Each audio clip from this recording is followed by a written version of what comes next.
நீ யார் என்பதை தரம் பிரித்து பார்க்கிற அரங்கமே சமூகம்தான். இப்போ நான் சின்ன குழந்தையாக இருக்கும்போது எங்கள் வீட்டில் என்னை பார்த்து அழகாக இருக்குன்னு தானே சொல்லியிருப்பாங்க. என்னங்க உண்மையா இல்லையா? என் புள்ள இவ்வளோ அழகாக இருக்குது தெரியுமா, இப்படி புள்ள பறணும். நான் ஏதோ ஒரு மாதிரி பரிதாபமாக இருந்திருப்பேன், மேலே கீழே பார்த்துக்கிட்டு. ஆனால் எங்கள் அம்மா என்னை அழகுன்னு தானே சொல்லியிருப்பாங்க. நான் ஒரு 60 மார்க் வாங்கினாலே எங்கள் பரம்பரையிலேயே இம்புட்டு மார்க் யாரும் வாங்கினது இல்லையா. எங்கள் பெரியப்பா ஒருத்தர் இருந்தார். நான் காலேஜுக்கு போகிறது முதல் முறையாக நான் அந்த காலத்தில் அமெரிக்கன் காலேஜில் படிக்க போகிறேன்னப்போ அவர் என்னை கூப்பிட்டு விட்டார். கூப்பிட்டு விட்டு மைக் அப்படியே வச்சுருங்க ஐயா, நான் அந்த கையை அங்கேருந்து எடுத்துருங்க. அவர் சொன்னார், நம்ம பரம்பரையிலேயே காலேஜுக்கு போகிற ஆள் நீ தாண்டானார். எனக்கு தரையிலிருந்து ஒரு அடி உயர்ந்த மாதிரி தெரிஞ்சது. ஏன்னா நம்மளை விட வயசில் மூத்தவர், அவரை விட நான் பெரிய ஆள் மாதிரி உணர்ந்தேன். காலேஜுக்கு போனால் தான் தெரியும் நான் எந்த ரேஞ்சில் இருக்கேன்னு. எங்கள் வாத்தியார் ஒருத்தர் சொன்னார், நீ எல்லாம் எருமை மேய்க்கத்தாண்டா லாயக்குனார். ஏன்னா எனக்கு அப்போ அவ்வளவு ஆங்கிலம் தெரியாது. இப்போது நீங்கள் மிக உயர்ந்தவர்கள் என்று உயர்த்துவது, மனதளவில் பெருசு பண்ணுறது வீடு. ஆனால் உன் உயரம் இதுதான் என்று மற்றவர்களோடு அளந்து பார்ப்பது சமூகம். அதுதானையா உனக்கு முக்கியம்னு ரொம்ப நல்லா பேசியிருக்கிறாருங்க. பேசினாரா இல்லையாங்க?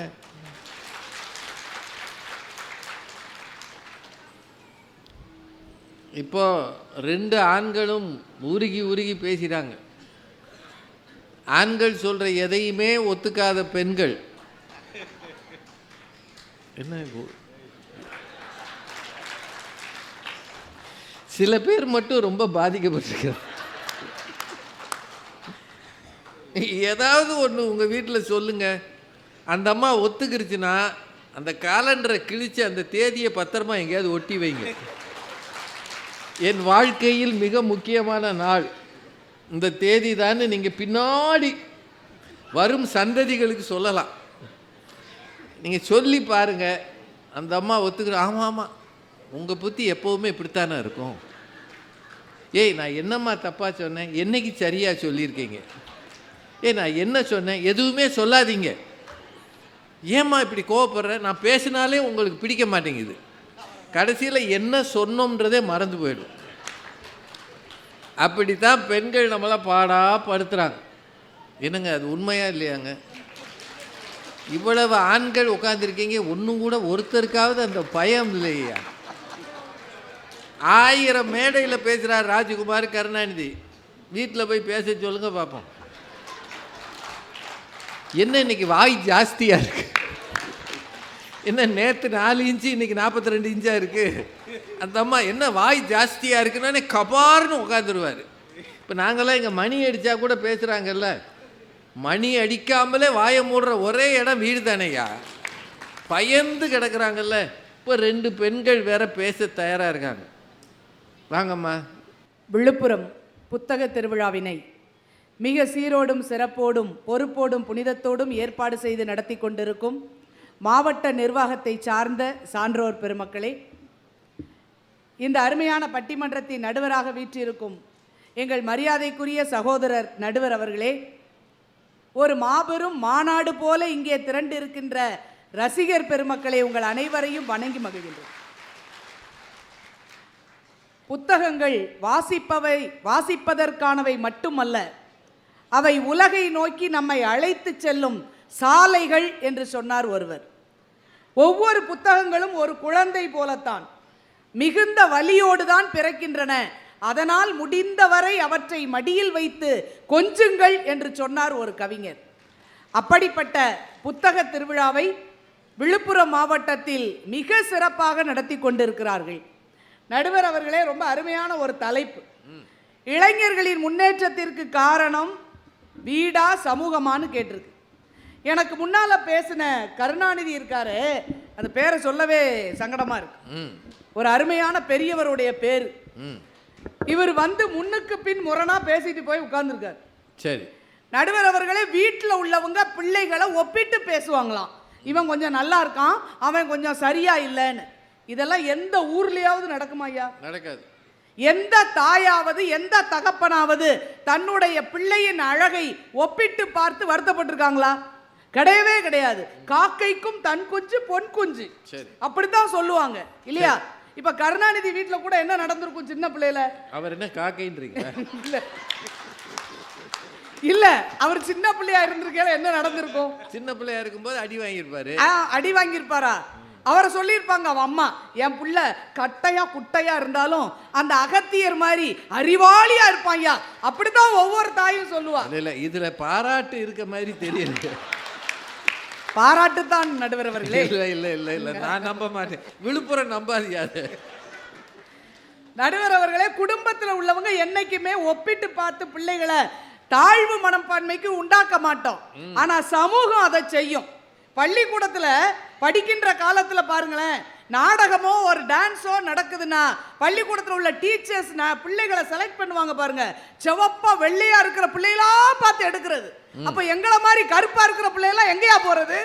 திறமையான பிள்ளைங்க. நீங்க டீச்சர் ஆயிர வேண்டியதான். அப்படித்தான் ஆக வேண்டி இருக்கு. சமூகம் தான் அப்படி ஒப்பிட்டு பார்த்து உயர்ந்தவர்கள் தாழ்ந்தவர்கள் என்றெல்லாம் பார்க்குமே தவிர குடும்பம் அப்படி ஒரு நாளும் பார்க்காது. அப்புறம் என்ன சொல்றாரு?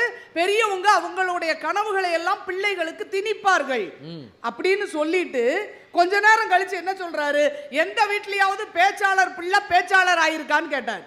அப்படி இப்ப என்னங்க அவர் சொல்லியிருக்காரு? அப்போ தலைகீழா பேசிட்டாரு. தலைகீழா பேசியிருக்காரு. எப்போ அப்பாவுடைய கருத்துக்களை பிள்ளைகளுக்கு திணிக்கிறோம்னா பேச்சாளர் பிள்ளைய பேச்சாளர் தானே ஆக்கியிருப்பாரு. கட்டாயமா இவ்வளவு கஷ்டம் பட வேண்டான்னு அவங்க அப்பா வேண்டான்னு இருக்காரு. அப்படி சொல்லவா செஞ்சிருக்கணும். ஆனா இவர் என்ன சொல்றாரு? இப்ப எப்படி ஆயிருக்காங்கன்னு சொல்லி முன்னுக்கு பின் முரணாக பேசிவிட்டு போயிருக்கிறார் நம்முடைய கருணாநிதி சார் அவர்கள். ஆனாலும் நடுவர் அவர்களே, பல வீடுகள்ல தன் தந்தையை போலவே பிள்ளைகள் உருவாகி இருக்கிறது. எழுத்தாளர் ஜெயமோகனுடைய மகன் அஜித்தன் தானும் எழுத்தாளர் ஆவேன் என்று அருமையாக கதை எழுதியிருக்கார். மணியன் செல்வன் ஓவியர், அவருடைய பிள்ளைகள் அவரை போலவே தான் ஓவியனாவேன் என்று வந்திருக்கிறார். எத்தனை வீட்டில் அப்பா டாக்டர், பிள்ளைகள் டாக்டர் ஆக வேண்டும் என்று தன் தந்தையவே ஹீரோவாக மனதில் வரித்துக் கொண்டு உருவாகி இருக்கிறாங்கன்னா குடும்பம் தாங்க பிள்ளைகள் இளைஞர்களின் முன்னேற்றத்துக்கு காரணமாக இருக்கிறதுங்கிறத மறந்துடாதீங்க. அவர் இன்னைக்கு கலெக்டர் ஆபீஸ்ல நம்ம இருந்தோமா, அந்த சர்க்கியூட் ஹவுஸ்ல. கலெக்டர் ஆபீஸ்ல இல்ல, சர்க்கியூட் ஹவுஸ் விருந்தினர் மாளிகையில தங்கிட்டோம். அங்க நிறைய பிள்ளைங்க படிக்கிறத இவர் பார்த்துட்டார். இளைஞர்கள் படிக்கிறத பார்த்த உடனே வந்து அது ஒரு பாயிண்டா. எத்தனை இளைஞர்கள் சமூகத்தில் வந்து படித்துக் கொண்டிருக்கிறார்கள் பாருங்கள். நடுவர் அவர்களே, அங்க படிக்கிற பிள்ளைங்க ஒரு 100-150 பேர் இருக்கலாம்னு நினைக்கிறேன். சரி. ஆனா விழுப்புரத்துல எவ்வளவு இளைஞர்கள் இருக்காங்க? லட்சக்கணக்கான இளைஞர்கள் இருக்கிறார்கள். அத்தனை பேருமா படிச்சுக்கிட்டு இருக்காங்க. இல்ல வந்தாங்க, இடம் போதாதம்மா. இடம் போதாம இருக்கணும். ஆனா அப்படி வரலையே. பாதி பேர் சினிமா தியேட்டருக்கு, பாதி பேர் வேற எங்கேயோ. இப்படி சமூகத்துக்குள்ள கெடுக்கிற விஷயங்கள் பக்கம் தான் அதிகம் பேர் இருக்காங்க. நல்ல விஷயத்து பக்கத்துல ஒரு 10 பிள்ளைகள் படிச்சுக்கிட்டு இருக்குன்னா ஏன் படிக்குது தெரியுமா? அது படின்னு சொல்லி போதிக்கிறவங்களுக்காக படிக்காது. குடும்பத்தினுடைய பிரச்சனையை கண்ணால பார்த்து பொறுப்புணர்ந்த பிள்ளைகள் தான் அங்கே வந்து படித்துக் கொண்டிருக்கிறார்கள். போதிக்கும் போது புரியாத பல விஷயங்கள் பாதிக்கும் போது புரியும். அப்படி பாதிக்க வைக்கிறது குடும்பமாக இருக்கிறதுங்கிறத மறந்துடாதீங்க. நடுவர் அவர்களே, குடும்பம்னா இவங்களுக்கு ரொம்ப சாதாரணமா போச்சு. வந்ததுல இருந்து பார்க்குறேன், சமூகம் தானே படிக்க வைக்குது, சமூகத்துக்கு கூட தானே கொண்டு வந்து விடுறீங்க. ஒரு பெரிய சிவில் இன்ஜினியர் மாதிரி பேசியிருக்காரு. வீடு கட்டும் போது ஏன் வாசல் வைக்கிறீங்க? வெளியே வர வேண்டாம் ஐயா, நீங்க என்ன விவேகா? வாசல்ல வாஸ்து சரியில்லைன்னு வாசல்ல சிமெண்ட் வச்சு பூசுறதுக்கு, அது வெளியே வான்னு சொல்றதுக்கு தான் வீடு கட்டியிருக்காங்க. வாசல் இல்லாம வீடு கட்டணும்னு சொன்ன ஒரே அறிஞர் இவர் தான். ஆமா, அறிஞர் வேற. நடுவர் அவர்களே, அழகா சொல்லுங்களேன். வீடுங்கிறது ஏன் அப்படி அமைத்திருக்கிறார்கள் அப்படிங்கிறத பத்தி அவர் பேசுறார். ஆனா ஒன்னு புரிஞ்சுக்கோங்க, பிள்ளைகள் நல்லபடியாக உயர வேண்டும். நான் ஒரு கூலி தொழிலாளியாக இருந்தாலும் என் பிள்ளை நல்லா இருக்கணும்னு நினைத்து அவன் கனவு நனவாக உழைக்கிறாரே, அதுதாங்க அந்த குடும்பத்தினுடைய பெருமையாக இருக்க முடியும். என்ன யோசிச்சு பாருங்க. இவர் வந்துட்டு அப்படியே பிள்ளைகள சமூகத்துக்குள்ள தானே வருது. நாகேஷ் ஒரு படத்துல பாடுவார்ல ஐயா, எதிர்நீச்சல். அதுல ஒரு பாட்டு வரும், எதிர்நீச்சல்னு ஒரு பாட்டே வரும். அதுல ஒரு முக்கியமான வரி உண்டு. பள்ளிக்கு பள்ளி சீட்டுக்கு அலையும் தகப்பனுக்கு அதுதான் எதிர்நீச்சல். அப்பனுக்கு அதுதான் எதிர்நீச்சல். பள்ளிக்கூடத்துல படிக்கிறதுக்கு சீட்டு வாங்குறதுக்கு நீ அதுவும் இந்த பிள்ளைகள் கேட்கும், எனக்கு அந்த ஸ்கூல்ல தான் சீட்டு வேணும், நான் அந்த காலேஜில் தான் படிப்பேன். கேட்கிற சீட்டை வாங்குறதுக்காக ஒவ்வொரு தகப்பனும் ஒவ்வொரு தாயும் எங்கெங்கெல்லாம் போய் அவமானப்பட்டு கூனி குறுகி நின்று தங்களுடைய சொத்தை வைத்து அடமானம் வைத்து கூட பிள்ளைகள் படிக்க வேண்டும் என நினைக்கிறார்களே, அந்த குடும்பத்தை நீங்க சாதாரணமா சொல்லிடுவீங்களா? நடுவர் அவர்களே ஒரு அழகான இது சொன்னாங்க, குடும்பம்னா சாதாரணமா சோறு போட்டா குடும்பமான்னு கேட்கிறார் இல்லையா? குடும்பம்ங்கிறது சாதாரணமானது இல்லை. ஒரு அழகான கவிதைங்கய்யா, உடம்ப பார்த்துக்கோ, ஃபோன் பண்ணு, அடிக்கடி ஃபோன் பண்ணு, ஒழுங்கா சாப்பிடு, சனிக்கிழமை ஆனா என்ன தேய்ச்சி குளி, பார்த்து செலவழி, நல்லா படி. இத்தனை அன்பான ஆதரவு வார்த்தைகளா என்று ஏக்கத்தோடு பார்த்தான் பேருந்து நிலையத்தில் பிச்சை எடுத்த அனாதை சிறுவன் என்று ஒரு கவிஞர் எழுதுகிறார். சின்ன சின்ன வார்த்தையில தாங்கய்யா நமக்கு மிகப்பெரிய தன்னம்பிக்கை ஊட்டக்கூடிய டானி கிடைக்கும் என்றால் அதை கொடுக்கக்கூடியது குடும்பம் என்பதை மறந்து விடாதீர்கள். ரொம்ப அழகா. ஆனா சமூகம் வெளியே போனாலே நம்ம பிள்ளைகளை நினைச்சு நம்ம பயப்படுறோம். சமூகம்னா பள்ளிக்கூடமும் கல்லூரியும் மட்டும் இல்லையே, அது இருந்தா நம்ம பயப்பட வேண்டாம். சமூகத்துக்குள்ள எவ்வளவு இருக்கு. நம்ம தான் சொன்னோமே, வீட்டை விட்டு வெளியே போனா நாளும் நடக்கலாம், அந்த நாளும் தெரிஞ்சு நல்லா நடந்துக்கிட்டா நல்லா இருக்கலாம்னாரு இல்லையா? என்னெல்லாம் நடக்குது வெளியே, என்னென்ன விஷயங்கள் கெடுக்குமோ அத்தனையும் முன்னால் அப்படியே கலர்ஃபுல்லா இருந்து வா வான்னு கூப்பிடுது அவனை. அப்ப அவன் நல்லதை நோக்கி போவானா இளைஞன், கெட்டதை நோக்கி போவானான்னு யோசிச்சு பாருங்க. எங்க அப்பார்ட்மெண்ட்ல பக்கத்துல ஒரு வீட்டில் இளைஞன் இருக்கான், கல்லூரியில் படிக்கிற பையன். பொங்கல் அன்னைக்கு வீட்டில் பால் பொங்குது இல்லையா? பால் பொங்கும் போது எல்லாரும் பொங்கலோ பொங்கல்னு கத்தி எல்லாரும் சக்கரை பொங்கல் வைப்போம், அரிசி போட்டு பொங்கல் வைப்போம், அப்படிதானா? இந்த பையன் அவன் அப்பா பயங்கரமாக அடிச்சுக்கிட்டு இருக்காரு அவனை பொங்கல் அன்னைக்கு. நான் நல்ல நாள் அதுமா ஏயா பிள்ளைய போட்டு அடிக்கிறீங்க, வயசுக்கு வந்த பெரிய பையனை போய் அடிக்கிறீங்களே அப்படின்னு அப்பா சாத்திட்டார் அவனை. ஏயா இப்படி அடிக்கிறீங்கன்னு கேட்கிறேன். அப்பா சொல்றாரு, பொங்கல் பொங்கி வரும்போது இந்த பையன் மிச்சரை நொறுக்கி போட்டுருக்கான் ஐயா. அது என்னையா குடும்பம், மிக்சர் பொங்கல். அவனுக்கு எங்க பழகி இருக்கான் பாத்தீங்களா? நொர அடங்கணும்னா மிக்சரை போடணும் அப்படின்னு அவனுக்கு நண்பன் சொல்லி கொடுத்துருக்கான். அதை பார்த்துட்டு வந்து இப்படி ஒரு சூட்சுமா இருக்குன்னு எனக்கு தெரியாம போச்சு. வேற கடையிலேயே இருந்திருக்கான். அப்ப எப்படி ஒரு சமூகம் ஒரு இளைஞனை சீரழித்து கொண்டிருக்கிறதுன்னு கொதிச்சு போய் நாங்க பேசிக்கிட்டு இருக்கோம். சமூகம் தான் காப்பாத்துதுன்னு கவிதைகளா சொல்லிட்டு போயிருக்காரு கருணாநிதி. வந்து சமூக நுரையும் கொடுக்குது, மிக்சரும் ரெண்டும் கொடுத்துருச்சு, ரெண்டையும் கொடுக்குது. நடுவர் அவர்களே, இது பிப்ரவரி மாசம். இளைஞர்கள் எதை மறக்கிறானோ இல்லையோ இந்த மாசத்தை மறக்கவே மாட்டாங்க. 14ஆம் தேதி, அதாவது நம்ம காலத்துல நம்ம புரிஞ்சுக்கிட்டது அந்த ஒரு நாள் தான், பிப்ரவரி 14 காதலர் தினம். அவ்வளவுதான் நமக்கு தெரியும். நம்ம காலத்துல அதுவும், எங்க காலத்துல அது கூட தெரியாது. நம்ம காலம்னா அவங்க ஏன் வயசு ஆயிடும் இல்ல, அப்ப கொஞ்ச காலத்துக்கு பிறகுதான் அந்த ஒரு தேதி கூட தெரிஞ்சுது இல்லையா? ஆனா இப்ப இந்த மாசம் முழுசும் கொண்டாடுறாங்க ஐயா அந்த காதலர் தினத்தை. அதுக்கு என்னென்ன பேர்லாம் வச்சிருக்கான் பாருங்களேன். சாக்லேட் டே ஒரு நாள், டெடி டே, டெடி பியர் வாங்கி கொடுக்கறது, chocolate day, teddy day, rose day, propose day, hug day, kiss day, breakup day. அது அடுத்த நாளே, அது 15ஆம் தேதி. இப்படி கொண்டாடி அவனுக்கு உண்மையா ஃப்ரைடேயா சாட்டர்டேயான்னு கூட தெரிய மாட்டேங்குது. இத்தனை விதமா அதை பிரித்து வைத்து கொண்டாடிக்கிட்டு இருக்கோன்னு கொண்டாடுறானே. இந்த சமூகத்துல எப்படி இளைஞர்கள் முன்னேற முடியும் அப்படிங்கிறத நாங்க கேட்கிறோம். நடுவர் அவர்களே, குடும்பம்ங்கிறது உடலை மட்டும் வளர்க்கவில்லை, நம் உணர்வையும் சேர்த்து வளர்க்கக்கூடிய இடம் குடும்பமாக இருக்கிறதுங்கிறத மறந்துடாதீங்க. மாவீரர் சாம்ராட் சிவாஜியை பத்தி பேசும்போது வரலாற்றில் சொல்லுவாங்க, அவருடைய ஆட்சி காலத்துல ஒரு நாட்டை ஜெயிச்சுட்டு வந்துட்டார், ஒரு அரசனை ஜெயிச்சுட்டு வந்துட்டாரு. உடனே தோல்வி அடைந்த நாட்டில் இருக்கின்ற பொருட்களை அள்ளிட்டு வருவாங்க இல்லையா?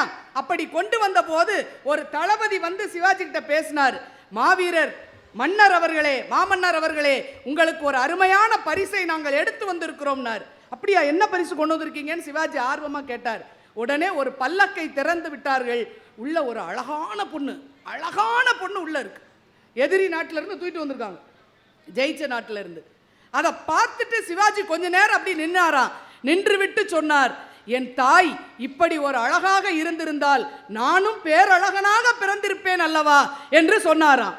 அப்போ அடுத்தவரின் வீட்டு பிள்ளைகளை தாயாக மதிக்க வேண்டும் என்ற உணர்வை பால் ஊட்டும் போதே சிறந்த பண்பாட்டு உணர்வையும் ஜிஜிபாய் ஊட்டியதால் தான் மாவீரன் சிவாஜி அப்படிப்பட்ட உயர்ந்த மனிதராக வாழ்ந்திருக்கிறார் என்பதை மறந்துவிடக்கூடாது. நடுவர் அவர்களே, நாங்கள் கல்லூரி பேராசிரியர்கள், நாங்க பார்க்கிற சில வருத்தங்கள் நிறைய இருக்கு. மாணவர்கள் மத்தியில சமூகத்துக்குள்ள எவ்வளவு கஷ்டம் இருக்குங்கிறீங்க. இவங்களை வெளியே விடவும் முடியாது, விடாம வீட்டுக்குள்ளேயும் வைக்க முடியாது என்று தவிக்கின்ற நிலை இருக்கிறது. அவங்களுக்கு பழகுற நண்பர்கள் வட்டத்துல நல்ல விஷயங்கள் வருதோ இல்லையோ, கெட்ட விஷயங்கள் பக்கத்து பெட்டி கடையில கூட கிடைக்கக்கூடாத போதை வஸ்துகள் எல்லாம் கிடைக்கக்கூடிய ஒரு சூழல் இருக்கிறது. அப்படிப்பட்ட சூழல்ல எப்படி சமூகம் எங்களை உயர்த்துகிறது என்று நாங்கள் சொல்ல முடியும் என்பதை நாங்கள் கேட்கிறோம். நடுவர் அவர்களே, நம்ம காலத்துல, நாங்க படிக்கிற காலத்துலலாம் ஆசிரியர்கள் கிட்ட குரு பக்தி இருந்தது. வீட்டிலேயே நம்ம சொல்லுவோம், ஆசிரியர்கிட்ட வணங்கி நல்லபடியா. ஆசிரியர்கிட்டயா மாணவர்கிட்டயா? ஆசிரியர்களுக்கு மேல குரு பக்தியோட இருந்தாங்க ஒரு காலத்துல. ஆனா இப்ப எந்த மாணவனுக்கும் இல்ல. ஆசிரியர்னா இல்லவே இல்லை சுத்தமா. ஏன் தெரியுமா? சமூகத்துல வர்ற திரைப்படங்கள் எல்லாம் கல்லூரி பேராசிரியர்கள்னா காமெடியன் அப்படின்னே காட்டிட்டாங்க. அதனுடைய முடிவு என்னன்னா, ஆசிரியர்களை பார்த்தாலே இவன் நக்கல் அடிக்கிறான். ஒரு பேப்பர்ல பரீட்சை எழுதி முடிச்சு கையில கொடுத்துட்டு போறான். ஏன்பா இப்படி ஒரு பேப்பர்ல எழுதியிருக்க அப்படின்னு கேட்டா, உங்க படத்து வசனத்தை சொல்றான் நடுவர் அவர்களே. சிங்கம் சிங்கிள் தாள்ல தான் எழுதும் அப்படின்ட்டு போறான் அவன். அடுத்த வரைய நான் சொல்ல வேண்டாம். இல்லம்மா, நீங்க சொல்லவே கூடாது. அப்படி நடுவர் அவர்களே, குடும்பம் என்பது பிள்ளைகளுக்கு தாயும் தந்தையும் இருந்து பிள்ளைகளின் கனவையே தன் கனவாக கொண்டு தியாகம் செய்யக்கூடியவர்கள் குடும்பத்தில் உள்ளவர்கள். விட்டு கொடுத்து வளர்ப்பது குடும்பம், போட்டு கொடுத்து கெடுப்பது சமூகம். வீட்டில் அப்பாங்கிறவர் முள் என்று தான் நம்ம நினைப்போம். ஏன்னா சரியா பேச மாட்டார்ல, ரஃபா இருப்பார் சில வீடுகளில். தந்தையை முள் என்றுதான் எல்லோரும் நினைப்பார்கள். ஆனால் அவர் நமக்காக ஓடும் கடிகார முள் என்பதை பிள்ளைகள் உணர்ந்து கொள்ள வேண்டும். தந்தை பல பேருக்கும் புரியாத மரபு கவிதை என்றுதான் நினைத்து கொண்டிருக்கிறோம். ஆனால் அவர் என்றைக்கும் மனதில் இனிக்கும் ரசனைக்குரிய கவிதையாகவே இருப்பார். குடும்பத்தில் பிள்ளைகளின் இளைஞர்களின் உயர்வுக்கு பெரிதும் துணையாக இருப்பது சமூகத்தை விட குடும்பமே என்று சொல்லி வாய்ப்புக்கு நன்றி பாராட்டி விடைபெறுகிறேன். நன்றி, வணக்கம். பேராசிரியர் முனைவர் ரேவதி அவர்கள் ரொம்ப உண்மைகளை சொல்லியிருக்கிறாங்க. ஏன்னா அவங்க கண்ணெதிர பார்க்குறாங்க. February 1 தொடங்கிட்டாங்க. செப்டம்பர் 5 ஆசிரியர் தினம் வருதுல்ல, எவனாவது என்னைக்காவது ஒரு பூ கொண்டு கொடுத்துருக்கானா? ஒரு சாக்லேட்டு, ஒரு பழைய பிஸ்கட்டு, ஒரு பேனா இப்போ யாரும் மதிக்கிறது இல்லை, எழுதுறது இல்லை, எல்லாம் கம்ப்யூட்டர் வச்சுட்டாங்க. ஏதோ ஒன்று, ஐயா டீச்சர் மிஸ், இந்த நாளில் உங்களை நான் சேவிச்சுக்கிறேன், என்னை ஆசீர்வாதம் பண்ணுங்க. சில பேருக்கு சொல்கிறாங்க, காலேஜ் வாத்தியார்கிட்ட வந்து, சார் இன்னைக்கு என்னமோ டீச்சர்ஸ் டேயாமே, மத்தியானம் பிரியாணி வாங்கி கொடுங்கன்றான். இவனுக்கு 40 பேருக்கு வாத்தியார் பிரியாணி வாங்கி கொடுக்குமா? அவர், டே என்னடா சொல்கிறீங்க? ஆமாம் சார், கல்யாண நாள்னா கொண்டாடுறீங்கள, பிறந்த நாள் கொண்டாடுறீங்கள, அது மாதிரி இதுக்கு கொண்டாடுங்க. நாங்கள்லாம் படிக்கிறதுனால தான் சார் நீங்கள் டீச்சராக இருக்கீங்கன்றான். நாங்கள் மட்டும் வரலைன்னா உங்களுக்கு சம்பளமே போச்சு, நன்றியோடு இருங்கன்றான். ஆனால் February மாதம் விதவிதமாக அன்னைக்கு என்னென்ன கனவு கற்பனைகள் இருக்கான்னு தெரியுமா? சில பேர் 3-4 பேருக்கு வாங்கிடுறான். ஒரு கிஃப்ட் கிடையாது, 3-4 கிஃப்ட். அங்கே கொடுக்கறது இங்கே தெரியாது, இங்கே கொடுக்கறது அங்கே தெரியாது. சமூகம் எல்லாத்தையும் அங்கீகரிக்குது.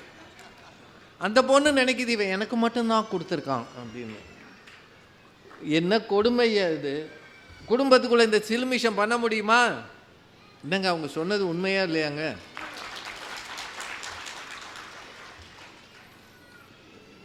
ரேவதி ரொம்ப நல்லா பேசியிருக்கிறாங்க. 3 பேர் பேசிட்டாங்க. உண்மையிலேயே இந்த தலைப்பெல்லாம் ரொம்ப ஜோக் அடிக்கிற தலைப்பு கிடையாது. ஏன்னா இளைஞர்களை பற்றி பேசுகிறோம். இருக்கிறதுலாம் 40-50 ஆவரேஜ் ஏஜ் 35-40-50 தான் இருக்குது. இளைஞர்கள் எவனும் வரமாட்டான். எங்களை பற்றி இவங்கெல்லாம் பேசுகிறாங்க. என்ன தெரியும்னு பேசுகிறாங்க. இதுக்கு இவ்வளோ பெரிய கூட்டம் waste of time. What do you think about us? நான் யார், என் கனவு என்ன, என் கற்பனை என்ன, என்னையா நீங்கள் அப்படின்னு அவன் ஒரு நினைவில் இருப்பான். ஆனாலும் நீங்கள் ரொம்ப பொறுமையாக இவ்வளவு ஆர்வமாக தொடங்கின அதே உற்சாகத்தோடு இருக்கிற விழுப்புரம் மக்களுக்கு நன்றியும் வாழ்த்துகள். இப்போ அப்பாவை பற்றி கவிதை எழுதின நம்முடைய கவிதா அவர்கள், பேரே கவிதா ஜவஹர், அப்புறம் கவிதை வேற எழுதியிருக்கிறாங்க. வாங்கம்மா. பட்டிமன்ற உலகின் ஆசானாக திகழ்ந்து கொண்டிருக்கிற நடுவர் அவர்களே, 2 அணிகளையும் சார்ந்த அறிஞர் பெருமக்களே, இங்கே பெருந்திரளாக கூடியிருக்கிற விழுப்புரம் நகரை சார்ந்த அன்பு உள்ளங்களே, பப்பாசி அமைப்பைச் சேர்ந்த சகோதரர்களே, மாவட்ட நிர்வாகத்தை சார்ந்த அதிகாரிகளே, உங்கள் அத்துணை பேருக்கும் என்னுடைய பணிவான வணக்கங்களை கனிவோடு தெரிவித்துக் கொள்கிறேன். நடுவர் அவர்களே, பொதுவாக நம்ம மேடைகளில் பார்க்கும்போது நேரம் ஆக ஆக குறைகின்ற கூட்டத்தை தான் பார்த்திருக்கிறோம். ஆனால் இந்த ஊரில் தான் நேரம் ஆக ஆக கூடுகின்ற கூட்டத்தை பார்க்கிறோம். இது ஒரு நல்ல சமுதாயமா, அருமையான சமுதாயம். இங்க வந்து இப்படி பேசியிருக்காங்களேன்னு தான் வருத்தம். இந்த ஊருக்கு விழுப்புரம்னு பேர் வச்சதை விட விழாப்புரம் என்றே பேர் வைக்கலாம். அவ்வளவு அழகா தமிழை தாங்கி பெயரை மாத்திருங்க. அம்மாவே சொல்லிட்டாங்க. ஒரு புனை பெயரா கூட இருக்கட்டும், அவ்வளவுதான். இதில் ரேவதி அவர்கள் வந்தார்கள், ரொம்ப நல்லா பேசுனாங்க. அவங்களுக்கு என்ன சங்கடம் அப்படின்னா, இன்னைக்கு இருக்கிற இளைஞர்கள் சாக்லேட் டே கொண்டாடுறாங்களாம். உங்களுக்கு சுகர் இருந்தால் அதுக்கு நாங்கள் என்ன பண்ண முடியும்? அவன் வயசில் இருக்கிறான், அதெல்லாம் கொண்டாடுவாங்க. இப்படிலாம் பொறாமைப்பட்டுட்டு யாராவது அலையலாம் இல்லைம்மா. சாக்லேட் டேன்றத February 14 கொண்டாடுறான். அதுதான் கஷ்டம். ஏன் கொண்டாடக்கூடாதா? தப்பு இல்லைம்மா, நீங்க சொல்லுங்க. உங்களை மாதிரி இளைஞர்களுக்கு தானே அந்த உணர்வு புரியும். அந்த மாதிரி வயசானவங்களோட சேராதீங்க நடுவர்களே. February 14 இளைஞர்கள் கொண்டாடலாட்டி தான் இங்கே தப்பு. கொண்டாடலாட்டி தான் தப்பு. இந்த வயதில் அவன் காதலையும் கடந்து போக வேண்டும் என்பதுதான் இந்த சமுதாயம் அவனுக்கு கொடுக்கிற சுதந்திரம். ஒண்ணுமே செய்யாம உட்கார்ந்துட்டு இருந்தோம்னா அது வந்து அந்த டீம் மாதிரி உப்புக்கு சப்பானி. அந்த டீம் உப்புக்கு சப்பானியா? எதிரணியை இவ்வளவு மரியாதையா பேசின பேச்சாளர் நீங்க மட்டும்தான். ஐயா, அவன் அப்படியே ஒரு கவிதை எழுதுவான், அதற்காக 4 புஸ்தகம் வாங்குவான், அதில் ஒரு மயில் இறகு வைப்பான். நாளைக்கு இவன் ஒரு கவிஞர் வைரமுத்து மாதிரி, பழனி பாரதி மாதிரி, கவிஞர் மனுஷி மாதிரி, தாமரை மாதிரி, இசை மாதிரி ஒரு கவிஞர்களாக வருவாங்க. மனுஷிய புத்திரன் ஒரு கவிதை புக் எழுதியிருக்கிறாருங்கய்யா. இப்படி வித்து தீந்துக்கிட்டே இருக்குது. இந்த புக்குக்கு பேர் என்ன தெரியுமா? உன்னை யாரும் அணைத்து கொள்ளவில்லையா? அப்புறம் என்னம்மா வாங்கத்தானே செய்வாங்க. மிஸ் யூன்னு ஒரு புக்கு 3500 ரூபாயா? 50 பேர் வாங்கி இருக்கிறாங்க. அப்ப இப்படி ஒரு கவிஞர்கள் உருவாக வேண்டும் என்றால் நீங்க ஒரு கவிதை புத்தகம் போட்டீங்க. நான் போடுறது ஏதோ பாவப்பட்ட புஸ்தகம். அந்த நீயே முளைப்பாய் அப்படின்னு நானே முளைச்சுக்கிற வேண்டியதான். நீயே முளைப்பாய் அப்படின்னு என்ன பேசுறீங்க? ஊனி வச்சிருக்கா, முளைக்க விடல. வீர சிவாஜியை பார்த்தீர்களா? அவங்க அம்மா தான் வளர்த்தாங்க, வேற யாரும் அவர் வளர்க்கவே இல்லையா? வீர சிவாஜி தான் ஒரு மிகப்பெரிய வீரன் அப்படிங்கிறதுல அவருக்கு கொஞ்சம் ஆணவம் வந்து விட்டது. அவருடைய குரு சமர்த்த ராமதாஸ்கிட்ட சொல்றாரு, எல்லாருக்கும் நான் சாப்பாடு கொடுத்துட்டேன், படை வீரர்களுக்கெல்லாம் உணவு கொடுத்துட்டேன், என் மக்களுக்கெல்லாம் பசியார வைத்து விட்டேன். சிரிச்சுக்கிட்டே, அப்படியா, இந்த கல்லை எடு அப்படின்னாரு. அந்த கல் அப்படி உடைச்சு பார்த்தா உள்ள ஒரு தேரை வெளியே வந்தது. அந்த குரு சொன்னார், கல்லுக்கு உள்ளே இருக்கிற தேரைக்கும் நீ தான் உணவு கொடுத்தாயா அப்படின்னு. அந்த நிமிடத்திலிருந்து வீர சிவாஜி தன்னுடைய ஆணவத்தை அடக்கிவிட்டு இன்னும் பணிவோடு இருந்தார் என்று அவர் வரலாறு சொல்லுகிறது. என்றால் வீடு செல்லம் கொடுக்கும் இந்த சமூகம்தான் ஆணவம் இல்லாமல் வாழ்வதற்கு கற்றுக் கொடுக்கும் என்பதை மறந்து விடாதீர்கள். இதுல நாங்க முன்னுக்கு பின் முரணா பேசுறோம் எங்க அணியில. இந்த அம்மா ரொம்ப கரெக்டா பேசியிருக்கிறாங்க. வந்தவுடனே என்ன சொன்னாங்க தெரியுமா? புத்தகம் ஒரு குழந்தை போல, அதை தூக்கி கொஞ்சுங்கள், கையில் வைத்துக் கொள்ளுங்கள், தொட்டிலில் போட்டு ஆட்டுங்கள் அப்படின்னு சொன்னார். அவ்வப்போது அமுல் கொடுங்கள். அப்போது ஃபேரக்ஸ் கொடுங்கள் அப்படின்னு அப்படிலாம் சொன்னாங்கல்ல. இந்த புஸ்தகத்தை யார் எழுதி தருவா? அவங்க அம்மா அவங்க அப்பாவும் எழுதி தருவாங்க. அவங்க வீட்டு கணக்கு வேணால் எழுதுவாங்க. அரிசி 5 கிலோ, பருப்பு 1/2 கிலோ, இது வேணால் அம்மா எழுதுவாங்க. ஆனால் புத்தகத்தை இந்த சமூகத்தில் இருக்கிற ஒரு படைப்பாளி தான் தர முடியும் என்பதை நீங்கள் புரிஞ்சுக்கோங்க. முதல்ல அப்படி சொல்லுவாங்களாம், அப்புறம் இப்படி சொல்லுவாங்களாம். இவங்க முன்னுக்கு பின் முரணா பேசிட்டு எங்களை குறை சொல்லுவாங்களாம். என்னங்க அநியாயமாக இருக்குது. அப்புறம் அவங்க படிக்கும் போது நடந்த ஒரு சம்பவம் சொன்னாங்க பார்த்தீங்களா? டான்ஸுக்கும் நாடகத்துக்கு சவுப்பாக இருக்க பிள்ளைங்களை தேர்ந்தெடுத்திருக்காங்க அந்த ஆசிரியர். அவங்கள சேர்த்துக்கலாம். ஆனால் அவங்கள எதுக்கு தேர்ந்தெடுத்தாங்க தெரியுமா? இந்த பிள்ளை கருப்பாக இருந்தாலும் கத்தி கத்தி பேசுது அப்படின்னு பேச்சு போட்டிக்கு தேர்ந்தெடுத்திருக்கிறாங்க. அந்த ஆசிரியை தேர்ந்தெடுத்ததுனால தான் இன்னைக்கு இவங்க இவ்வளோ பெரிய பேச்சாளர் இருக்காங்க. தூத்துக்குடியில் ஒரு கல்லூரியில் பேச்சு போட்டிக்கு தேர்ந்தெடுத்தாங்கன்னு சொல்றது சரி. கருப்பா இருந்தாலும் உங்களை யார் சொல்ல சொன்னாங்க? அவங்க தான் சொன்னாங்கயா, நான் கருப்பா இருக்கேன் அதனால என்னை டான்ஸுக்கு தேர்ந்தெடுத்தேன். இப்படி எல்லாம் நேரடியா இல்லை, அவங்க சொன்னதை நான் சொல்லி காட்டுறேன், அவ்வளோதான். நானா சொல்லலை, எனக்கு என்ன தெரியும்? அவங்க அந்த வயசில் கருப்பாக இருந்தாங்களான்னு எனக்கு எப்படிங்க தெரியும்? அவங்களே வந்து தன் விளக்க குறிப்பு மாதிரி சொல்லிட்டு போனாங்க நடுவர் அவர்களே, நான் சொல்லலை. பேசுங்க கொடுமையா இருக்கு ஐயா. கொஞ்சம் அமைதியா இருங்க ஐயா, நாங்க 4 பேர் பேசிக்கிறோம் ஐயா, தயவுசெய்து ஐயா. சமூகம் எவ்வளவு பிரச்சனையை உண்டாக்குது. இன்னைக்கு ஐயா நடந்த சம்பவம் ஒன்று நான் சொல்றேன். இவங்கள மாதிரி கற்பனையெல்லாம் நான் பேச விரும்பல. நீங்க பூரா சத்தியம் தானே பேசுறீங்க. இன்னைக்கு அறையில் நாங்கள் 2 பேர் இருந்தோமா, அப்போ ஒரு சம்பவத்தை சொன்னாங்க. 2 நாளைக்குள்ள நடந்த சம்பவம். ஒரு சமூக நல அமைப்பு என்ன பண்ணியிருக்குது, ரொம்ப கஷ்டப்படுற ஏழையாக இருக்கிற மாணவர்கள் 1-2 பேரை சொல்லுங்கள், நாங்கள் ஃபீஸ் கட்டுறோன்னு இந்த மேடத்திட்ட சொல்லியிருக்காங்க. இவங்க இந்த கிளாஸில் பீப்புள் லீடர்னு ஒரு பொண்ணு இருக்கும்ல, அதை கூப்பிட்டு, உன் கிளாஸில் ரொம்ப சிரமப்படுறவங்க உனக்கு தானே தெரியும், யாராவது 1-2 மாணவர்களை சொல்லுமா, அவங்களுக்கு நான் சொல்லி ஃபீஸ் வாங்கி தரேன். உடனே அந்த பிள்ளை ஒரு பையன் பேரை சொல்லியிருக்கு. இந்த பையன் வந்து கஷ்டப்படுறான் மேடம், எனக்கு நல்லா தெரியும், அவனுக்கு வந்து நம்ம வாங்கி கொடுப்போம். சரி, நீ அவங்ககிட்ட ஒரு வார்த்தை பேசிடு. உடனே அந்த பையனுக்கு அந்த பொண்ணு ஃபோன் பண்ணியிருக்கு.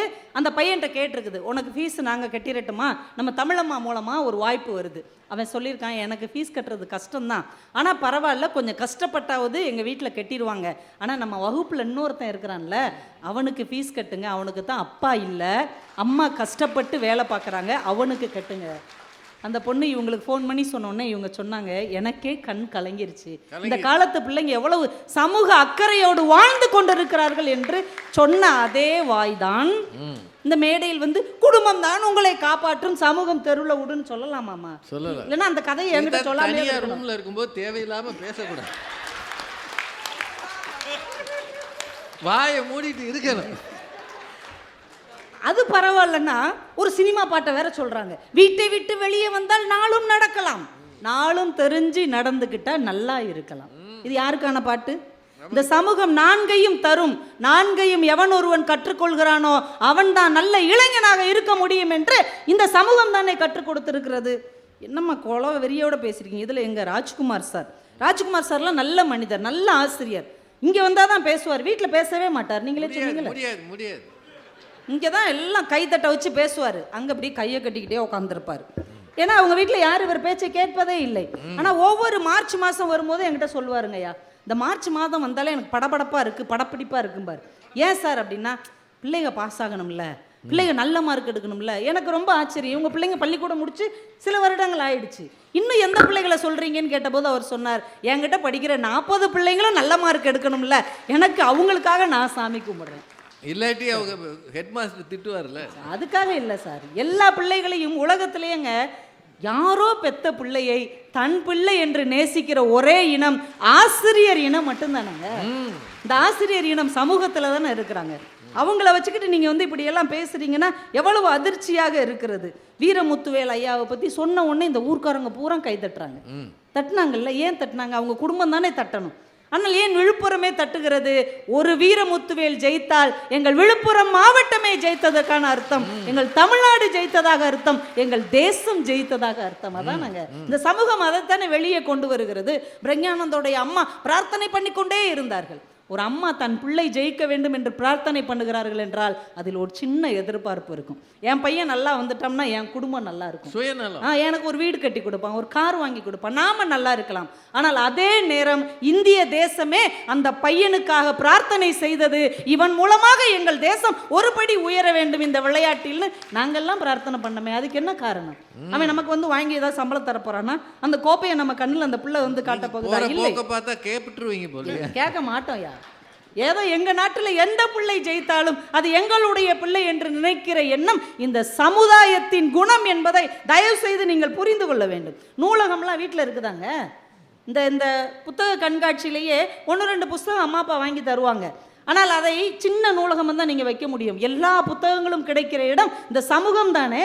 அம்பேத்கர் என்கின்ற ஒரு மாபெரும் சட்ட மேதை இந்த மண்ணில் வளர்ந்தார் என்றால் அதற்கு அடிப்படை வேர் நூலகமாகத்தானே இருந்தது.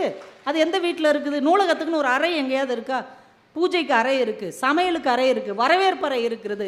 படிப்பதற்கென்று பிள்ளைகளின் புத்தக வாசிப்பை ஊக்குவிப்பதற்கென்று எந்த வீட்டிலேயாவது அறை இல்லை. ஆனால் இந்த சமூகம் தான் நம் வீட்டு பிள்ளைகளுக்காக நூலகத்தை வடிவமைத்து கொடுத்திருக்கிறது என்பதை மறந்து விடாதீர்கள்.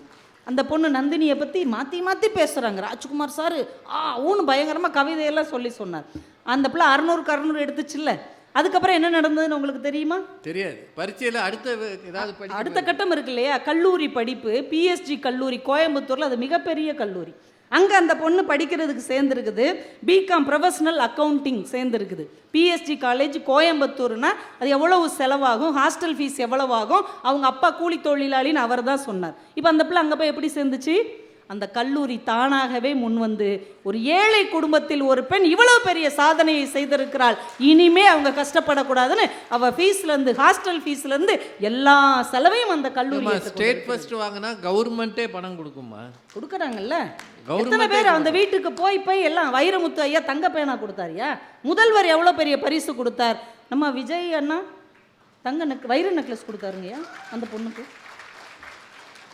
ஏம்மா இன்னும் தொடங்கவே இல்லைம்மா. இல்லை பட்டிமன்றத்தை சொல்லலை, அதுக்குள்ள கொள்கை பரப்ப ஆரம்பிச்சிட்டீங்க. அடுத்தது அப்படி இல்லைங்கய்யா, ஊரே போய் கொண்டாடுது இல்லையா? கொண்டாடுதுமா, எல்லாரும் கொண்டாடுறாங்க. எந்த எதிர்பார்ப்பும் இல்லாமல் இந்த சமூகம் தானே அவர்களை கொண்டாடுகிறது. சார், குடும்பத்துக்கு எதிர்பார்ப்புன்னு ஒன்று இருக்கும், சுயநலம்னு ஒன்று இருக்கும். ஆனால் எந்த எதிர்பார்ப்பும் சுயநலமும் இல்லாமல் இந்த இளைஞர்களின் முன்னேற்றத்தை கொண்டாடுவது இந்த சமுதாயமாகத்தான் இருக்கிறது என்பதை நீங்கள் மறந்து விடக்கூடாது. எவ்வளவு விஷயங்கள் இருக்கிறது வீட்டில். அவங்க நமக்கு என்ன கற்றுக் கொடுப்பாங்க? சாப்பாடு கொடுப்பாங்க, நம்முடைய உடல் நலத்தை பாதுகாப்பார்கள், அன்பை கொடுப்பார்கள், அக்கறையை கொடுப்பார்கள், பாசத்தை கொடுப்பார்கள். நாங்கள் குறைய சொல்லலையே. அம்மா அப்பா மாதிரி பாசம் கொடுப்பவர்கள் இந்த உலகத்தில் யாரும் கிடையாது. ஆனால் முன்னேற்றம் கொடுப்பது சமுதாயமாகத்தான் இருக்க முடியும். வேலை நீங்களே கொடுப்பீங்களா உங்கள் பிள்ளைகளுக்கு? படிப்பு நீங்களே கொடுத்துருவீங்களா? அனுபவம் என்கின்ற ஒரு மிகப்பெரிய வாழ்க்கையின் அடையாளத்தை இந்த சமுதாயம் தானே கொடுக்க முடியும்.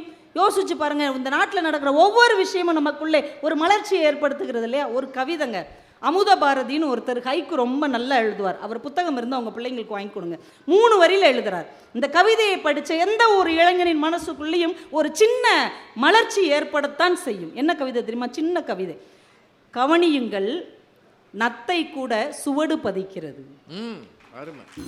வாழ்க்கையில் ரொம்ப ஸ்லோவாக இருக்கிறோம், என்னடா இப்படி வாழ்க்கை போயிடுச்சேன்னு நொந்து போய் இருக்கிற நேரத்தில் கூட அந்த கவிதை சொல்லும். நத்தை தானேன்னு அலட்சியமாக நினைக்காதீங்க, அது மெதுவாக நடந்தால் கூட தன் சுவடை பதித்து விட்டுத்தான் செல்கிறது. நாமளும் ஒரு சுவடை இந்த மண்ணில் பதிக்க வேண்டும் என்கின்ற எழுச்சி அது தருகிறது இல்லையா? வண்ணதாசன் ஒரு கவிதை எழுதினாருங்க. எல்லாரும் இந்த வருஷம் 1ஆம் தேதி ஸ்டேட்டஸில் வச்சுருந்தாங்க. இப்போது கூட எதுவும் கடந்து போய்விடவில்லை, இந்த இடத்தில் தொடங்கினால் கூட மிகப்பெரிய உயரங்களை நீ தொட்டுவிடலாம் என்று எழுதியிருந்தார். வாழ்க்கையில் எவ்வளவுத்தே தொலைச்சிட்டோம். ஆனால் இன்னைக்கு நீங்கள் முடிவெடுத்தால் கூட, இன்றைக்கு நீங்கள் முயற்சி செய்தால் கூட மிகப்பெரிய உயரங்களை தொட முடியும் என்று நமக்கு உத்வேகம் தருவது இந்த சமுதாயத்தின் கவிதைகள், சிறுகதைகள், இங்கே உள்ள வாழ்வியல் அமைப்பு என்பதை சொல்லி நடுவர் அவர்களே, வீடு ஒரு தொட்டி செடியை வேணால் வளர்க்கும். சின்ன ரோஜா செடியை நீங்கள் வீட்டு வாசலில் வச்சு வளர்க்க முடியும். ஆனால் ஒரு ஆலமரத்தை, ஒரு விருட்சத்தை, ஒரு பனை மரத்தை, ஒரு தென்னை மரத்தை வீட்டுக்குள் வைத்து வளர்க்க முடியாது. அதற்கு சமுதாயத்தில் தான் இடம் பிடிக்க முடியும் என்பதை நாம் உணர்ந்து கொள்ள வேண்டும். ஒரு குட்டி பறவைக்கு கூடு போதும். குஞ்சு பறவைக்கு வீடு போதும், ஆனால் வானத்தையே வளைக்க காத்திருக்கிற எங்கள் இளைஞர்களாகிய ராஜாளி பறவைக்கு இந்த உலகம்தான் எல்லை. அவ்வளோ பெரிய வானம் அவனுக்கு வேண்டும், அவ்வளோ பெரிய சிறகு விரித்து அவன் பறக்க வேண்டும் என்றால் இந்த சமுதாயம்தான் அவனுக்கு துணையாக இருக்கிறது என்று சொல்லி வாய்ப்புக்கு நன்றி கூறி விடைபெறுகிறேன். நன்றி, வணக்கம். மிகச் சிறப்பாக பேசியிருக்கிற திருமதி கவிதா ஜவஹர் அவர்களுக்கு எல்லார் சார்பாகவும் வாழ்த்துகளும் பாராட்டுகள். இன்னும் ஒரு 10 நிமிஷம் பேசலாமா? நீங்கள் வாட்டுக்கு சும்மா சொல்லக்கூடாது, பேசலாம் தானே ஐயா? ராத்திரி முடிய வரைக்கும் பேசுவோம் ஐயா. காலையில் அப்படியே நடைப்பயணமாக போயிடுவோம். அவர் ரொம்ப உற்சாகமாக இருக்கார், பெரியவர். அதனால் எனக்கு ரொம்ப ஆச்சரியம் என்னென்னா, இத்தனை சிறப்பாக இந்த நிகழ்ச்சியை ஏற்பாடு செய்த விழுப்புரம் மாவட்ட நிர்வாகமும் பப்பாசியும் இவ்வளவு பெரிய கூட்டம் வரும்னு நினச்சிருப்பாங்களான்னு தெரியல. எனக்கு ஆச்சரியமாக இருக்குது. 9வது நாள் இவ்வளோ கூட்டம் வருது. டெய்லி இவ்வளோ கூட்டம் வந்ததுன்னா பாராட்டுக்குரிய விஷயம். தினம் வந்து கேட்டவங்க, இப்போ ஒரு 2 நாள் முன்னாடி பேசினாங்க ஒரு ஊரில், புத்தக திருவிழா தான், இந்த மாதிரி மைக் செட் போடுறவர் அப்படி தூங்கினார். நான் பொய் சொல்லலை, கலெக்டரே நொந்து போனார். அவரை எழுப்பவும் முடியலை. எழுப்புனா மைக் ஏதாவது உழப்பி விட்டுருவார். அதனால் நாங்கள் பேச பேச அவர் அப்படியே ரொங்குறார். இந்த பம்பரம் சுற்றும் பாருங்க, அப்படியே தலையை எந்தெந்த வட்டத்தில் சுற்ற முடியுமோ அப்படி சுற்றினார். நாங்கள் இதை வேடிக்கையை படம் எடுக்கிறதுக்கு ஒரு 10 கேமரா வேறு. நாங்கள் பெரிய பேச்சாளர்கள்னு பேரோடு வர்றோமா? இவர் 8000 கூட்டம் பேசியிருக்காரு, 9000 கூட்டம் பேசியிருக்காருன்னா எல்லா கூட்டத்திலையும் பேசி தூங்க வச்சிருக்கிறார். அப்படி நொந்து போகும். ஆனால் மிக மிக உற்சாகமான ஒரு ஆடியன்ஸை இந்த ஊரில் பார்க்குறோம். ரொம்ப சந்தோஷம். இதுக்கு நீங்கள் எல்லாரும் ரொம்ப பெருமைப்படணும். இந்த தலைப்புக்கு கூட்டம் வர்றதான் கஷ்டம். இப்போ இதே குடும்ப தலைப்பு போட்டால் வரும், ஆன்மீக தலைப்பு போட்டால் அதுக்குன்னு தனி பக்தி பூர்வமாக வரும். இளைஞர்களை பற்றி போட்டால் இளைஞர்கள் வரமாட்டான். அவனை தவிர எல்லாம் வந்திருக்கீங்க பாருங்க. சின்ன பையலுக்கு வந்திருப்பாங்க. அவன் அவங்க அம்மா பாப்பா எப்போ போவோம், இருறா அவர் முடிக்கட்டு இருந்தாலும் முடிக்க மாட்டான். பசிக்குதுமா, எனக்கும் பசிக்கும்ல, வாமா, நீ வேற வெட்டியா, உன்னை இனிமேல் எங்கேயாவது நீ கூப்பிடு, நான் வரவே மாட்டேன். இன்றைக்கே சத்தியம் பண்ணுவா, இனிமேல் நீ எங்கேயாவது கூப்பிடு, நான் வந்தேன்னா என் பேரை மாற்றிக்க.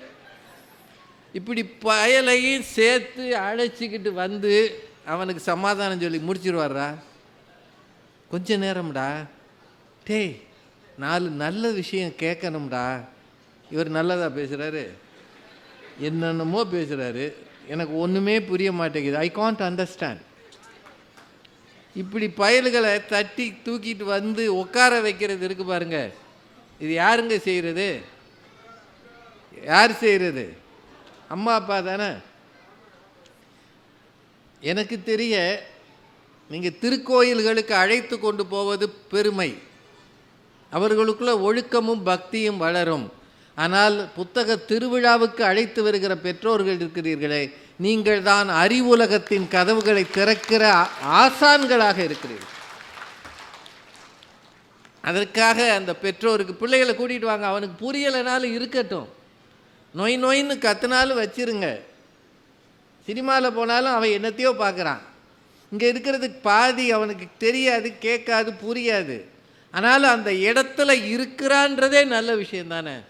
நல்ல காற்றை சுவாசிப்பதற்கு ஒரு சூழல் அமைவது போல நல்ல செய்திகளை கேட்பதற்கான சூழலை அமைத்து தருவது இந்த சமுதாயம்தான் என்று சொன்னார்கள் கவிதா ஜவஹர் அவர்கள். அப்படின்னா இளைஞர்களின் முன்னேற்றத்திற்கு சமுதாயமே அப்படின்னு சொல்லிடலாமா? என்னங்க, எனக்கு நடுவர் அவர் தான். நாங்கள் உலகத்தில் யார் யாரை சமாளிக்கிறோம், அத்தனை பேர் சார்பாக ஒருத்தர் பதில் சொல்றார். குடும்பத்தை அவ்வளோ சாதாரணமாக தள்ள முடியாதுயா. நான் பேசிக்கிறேன், கொஞ்சம் முன் வரிசையில் இருந்து, இல்லை நீங்கள் கொஞ்சம் ஓரமாக உட்காருங்க ஐயா, இன்னும் ஒரு 10 நிமிஷம் எனக்காக உங்கள் சேரை எடுத்துகிட்டு போய் அந்த காரில் கூட உட்காருங்க. இல்லை, அவர் ரொம்ப பெரியவர், ஆனால் ஓவர் உற்சாகமாக இருக்கார். அவர் என் கூட பேசிக்கிட்டே இருந்தாருன்னா தீர்ப்பு சொல்ல முடியாது, இல்லாட்டி அவரை உட்கார வச்சு தீர்ப்பு சொல்லணும். நல்ல மனுஷன்தான், ரொம்ப உற்சாகமாக இருக்கார், பல வகை கஷ்டங்களில் வந்திருக்கிறார். குடும்பம் அப்படின்றது ஒவ்வொருவரது வளர்ச்சியிலும் பெரிய பங்கு வகிக்கிறதுன்னு இவங்க 2 பேர் சொன்னாங்களே, அது தப்பா? விட்டுருங்க ஐயா, அமைதியாக இருங்க ஐயா, மன்னிக்கணும் உங்களுக்கு, அப்படியே விட்டுருங்க. இவர் நல்லா சொன்னார், ஒரு குழந்தை கருவிலே உருவாகும் போதே அதற்கு ஞானத்தை கற்றுத்தர வேண்டும். பிரகலாதன் கதையை படித்தீங்கன்னா, பிரகலாதனுடைய தாய் கருவில் இருக்கும்போதே அந்த குழந்தைக்கு பக்தி மார்க்கத்தை கற்றுத்தந்தாள். இது கதைன்னு கூட நீங்கள் சில பேர் சொல்லலாம். ஆனால் நாம் வாழுகிற காலத்தில் மிகச்சிறந்த கர்நாடக சங்கீத வித்வான் பாடகர் பாலமுரளி கிருஷ்ணான்னு ஒருத்தர் இருந்தார். கேள்விப்பட்டிருக்கீங்களா? ஒரு நாள் போதுமா, இன்றொரு நாள் போதுமா, நான் பாட இன்றொரு நாள் போதுமான்ற ஒரு பாட்டு திருவிளையாடல்ல பாடியவர் பாலமுரளி கிருஷ்ணா. தங்க ரதம் வந்தது வீதியிலே, இந்த பாட்டெல்லாம் கேட்டு பாருங்க, இனிமையான இசை. சின்னக்கண்ணன் அழைக்கிறான், இளையராஜா மியூசிக்கில், அவ்வளோ ரொம்ப பெரிய பாடகர். அவர் பிறவியிலேயே கலைஞராக பிறந்தார். காரணங்களில் ஒன்று என்ன சொல்கிறாங்க, அவங்க அம்மாவுக்கு வீணை வாசிக்க தெரியுமாம். கருவில் இந்த குழந்தை இருக்கும்போது வயிறு பெருசாக இருக்கும், வீணை வாசிக்கணும்னா அது வயிற்று பக்கத்தில் தான் வச்சு வாசிக்கணும். வீணை வாசிக்கிறது ஒன்றும் எளிமையானதல்ல, கடினமானது. ஆனாலும் அவங்க தாய் தினசரி வீணை வாசிப்பாங்களாம். அப்போ கூட இருக்கிறவங்களாம் சொல்லுவாங்களா, இத்தனை சிரமப்பட்டு எதுக்கு நீ வீணை வாசிக்கிற, தேவையா இது, இந்த நேரம் ஓய்வு எடுக்கணும்னு சொல்லும்போது அவங்க அம்மா சொல்லுவாங்களாம், நான் எனக்காகவோ உனக்காகவோ வாசிப்பதில்லை, வயிற்றில் இருக்கிற இந்த குழந்தைக்கு இசையை கற்றுத்தருகிறேன். அப்படின்னா ஒரு தாயினுடைய பங்கு பிள்ளையை உருவாக்குவதில் எவ்வளவு பெரிது. அவர் வளர்ந்து வரும்போது புதிய புதிய மேடகர்த்தா ராகங்களை உருவாக்கினார். இசை உலகத்தில் பெரும் புரட்சியை உருவாக்கினார். அதிசய ராகம், ஆனந்த ராகம்னு ஒரு பாட்டு கேட்டுருக்கீங்களா? அபூர்வ ராகங்கள் படத்தில் அந்த பாட்டை MS விஸ்வநாதன் அதுக்கு மியூசிக் போடும் முன்னாடி புது ராகம் எனக்கு வேணும், ஏன்னா அபூர்வ ராகம்ன்ற தலைப்பு இருக்குது, இதுவரைக்கும் இல்லாத ஒரு ராகம் வேணும்னு பாலமுரளி கிருஷ்ணத்தில் கேட்டாராம். பாலமுரளி கிருஷ்ணா புதிய ராகம், அது மகத்தின்னு நினைக்கிறேன், இந்த ராகத்தை உருவாக்கி அந்த ராகத்தில் உருவான பாடல் தான் ஜேசுதாஸ் பாடிய அதிசய ராகம், ஆனந்த ராகம், அழகிய ராகம், அபூர்வ ராகம். ஏன்னா கிரியேட்டர், உருவாக்குகிறவர், உலக புகழ் பெற்றவர், பெரும் விருதுகள் வாங்கியவர். சமூகம்தான் தந்தது என்றாலும் கருவிலே உருவாக்கி தந்தது தாய் என்பதால் குடும்பம்தானே. என்னங்க அது உண்மைதானுங்க? எனக்கொரு மகன் பிறப்பான், அவன் என்னைப் போலவே இருப்பான், தனக்கொரு பாதை வகுக்காமல் என் தலைவன் வழியிலே நடப்பான். இப்படி ஒரு எம்ஜிஆர் பாட்டு கேட்டிருக்கீங்களா? இப்போது சின்ன வயதிலேயே பெற்றோர் என் பிள்ளை இப்படி இருக்க வேண்டும், இன்னவாக வர வேண்டும் என்று தவம் இருக்கிறார்கள். தவம் இருந்தபடி அந்த பிள்ளையை வளர்க்கிறார்கள். ஒவ்வொரு நாளும் ஞானத்தை போதிக்கிறார்கள். ஆசிரியர்கள் சமூகத்தில் இருக்கிறாங்க. ஆனால் முதல் ஆசிரியர் யார்? யார்? தாய். அதுதான் இவ்வளவு பேசுது. அம்மா சொல்லி கொடுத்தது தானே. டேய் இது சாமிடா, டேய் இது ஆனாடா, டேய் இது தாண்டா உன் பாட்டி, கை ரெண்டையும் கூப்பி சாமி கும்பிடு, இப்படி சாப்பிடு, இப்படி பல்லு விளக்கு, படுத்துக்கும் போது இந்த மாதிரி தலை வச்சு படுக்கணும்டா, இப்படித்தான் உடைகள் போட்டுக்கணும். நம்முடைய வாழ்க்கையில் நிறைவு காலம் வரை நாம் கடைப்பிடிக்கிற ஒழுக்க விதிகள் எல்லாம் அம்மா அப்பா கற்றுக் கொடுத்தது தானே. நான் இன்னைக்கு ட்ரெயினில் வரும்போது ஒரு பையனை பார்த்தேன். அந்த பையன் 7ஆம் கிளாஸ் படிக்கிறான். 700 திருக்குறள் அவனுக்கு மனப்பாடமாக தெரியுமா? 700 என்னங்க இவ்வளோதான் அதுக்கு 700? 7 பேர் கைதட்டுறீங்க. அந்த பையன் என்கிட்ட வந்து அவ்வளோ அழகாக சொன்னான். திருமதி பாரதி பாஸ்கர் அவர்கள் டைம்ஸ் ஆஃப் இந்தியாவில் திருக்குறள் வித் டைம்ஸ்னு எழுதுகிறாங்க. நான் அதை தினம் வாரம் படிக்கிறேன். அவங்களுக்கு நான் நன்றி சொன்னேன்னு சொல்லுங்கன்னா. எனக்கு ரொம்ப சந்தோஷமாக இருந்தது. ஒரு 7ஆம் கிளாஸ் மதுரைக்கார பையன் ஆங்கில பத்திரிகையில் வருகிற திருக்குறளை வாசிக்கிறான்னா அதை எழுதுகிறவங்களுக்கும் பெருமை, இந்த பிள்ளைகளை பெற்ற பெற்றோருக்கும் பெருமை. அந்த இடத்துல அவங்க அம்மாட்ட கேட்டேன், எப்படிம்மான்னு.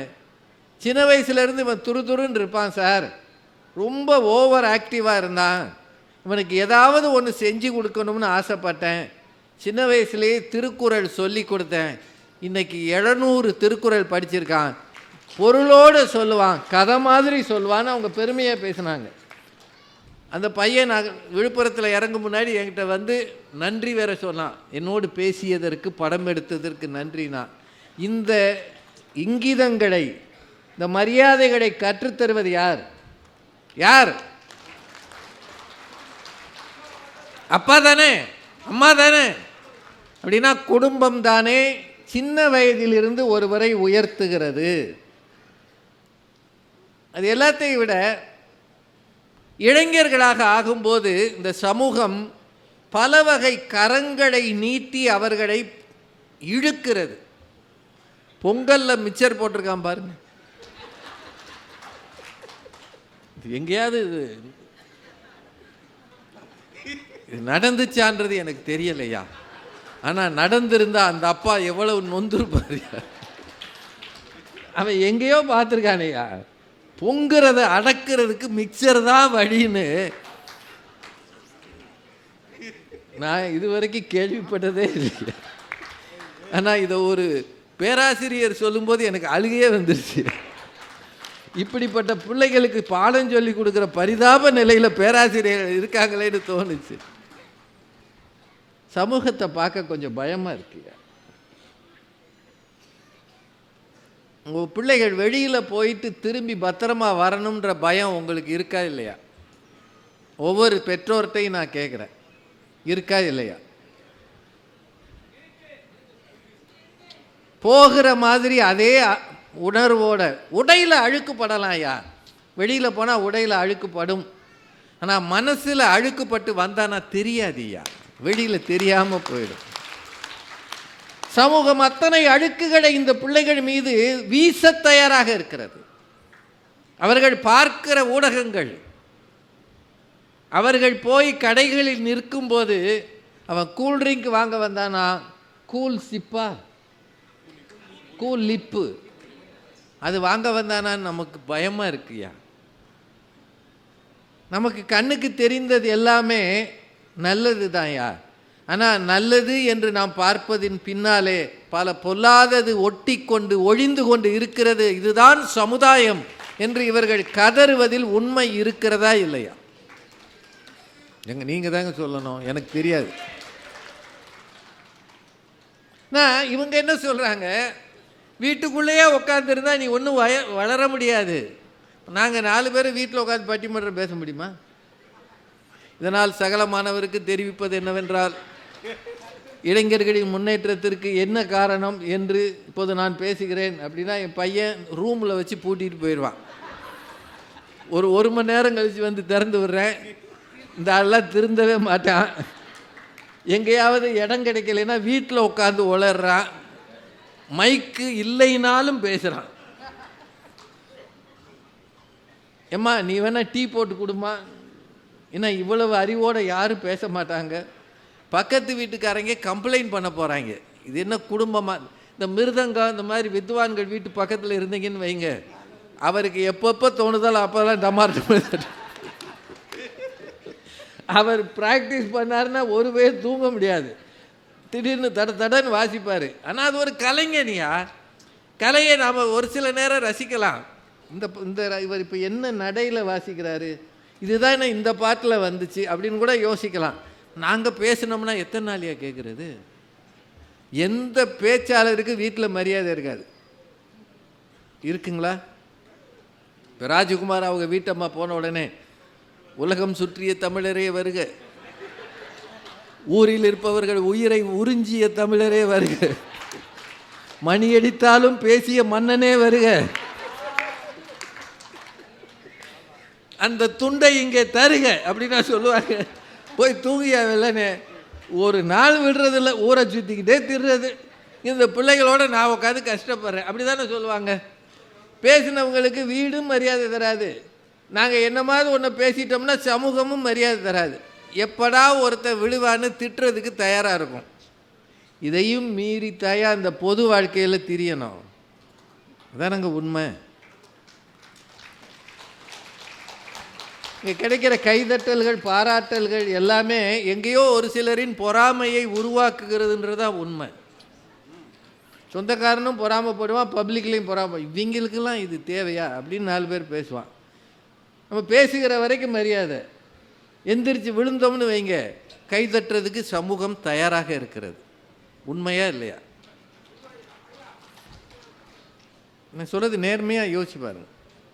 புகழ்கிற அதே சமூகம் தலை நிமிர்ந்து நடந்தால் கை கட்டி நிற்கிற சமூகம் லேசாக தலை குனிந்தால் கை கொட்டி சிரிக்கிறதா இல்லையா? இந்த சமூகம் எப்படி இளைஞர்கள் வரவேற்கும்? எப்படி இது முன்னேற்றும்? யோசிக்கணுமா இல்லையா?